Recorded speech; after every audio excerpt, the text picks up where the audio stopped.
અને હવે એ માહિતી પર નજર કરીશું કે અત્યાર સુધી લોકસભાની કઈ બેઠકો પર કેટલા ઉમેદવારો વચ્ચે અંતિમ ટક્કર બચી ચૂકી છે, ક્યાં કેટલા ઉમેદવારો છે તેની વાત કરીએ તો સુરતની બેઠક પર ભાજપના ઉમેદવાર બિનહરીફ જાહેર થયા છે।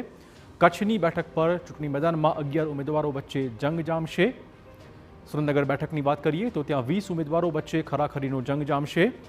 વલસાડની બેઠક પર ચૂંટણીના મેદાનમાં 7 ઉમેદવાર ઉતરશે, જ્યારે કે પંચમહાલની બેઠક પર 8 ઉમેદવારો વચ્ચે ચૂંટણી જંગ જામવાનું છે।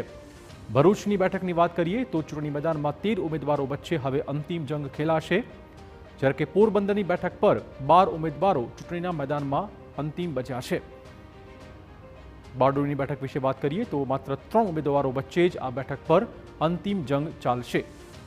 અમરેલી બેઠકની વાત કરીએ તો ચૂંટણી મેદાનમાં 8 ઉમેદવારો બાકી બચ્યા છે। વડોદરા બેઠક પર 14 ઉમેદવારો ચૂંટણીના જંગમાં ઝંપલાવી રહ્યા છે, જ્યારે કે સાબરકાંઠાની બેઠકની વાત કરાય તો 14 ઉમેદવારો વચ્ચે મુખ્ય ચૂંટણી જંગ જામશે। જૂનાગઢની વાત કરીએ તો અહીંયા 11 ઉમેદવારો વચ્ચે ચૂંટણી જંગ જામવાનો છે। બનાસકાંઠા બેઠકની વાત કરીએ તો ભાજપ અને કોંગ્રેસ સહિત 13 ઉમેદવારો મેદાનમાં બચ્યા છે।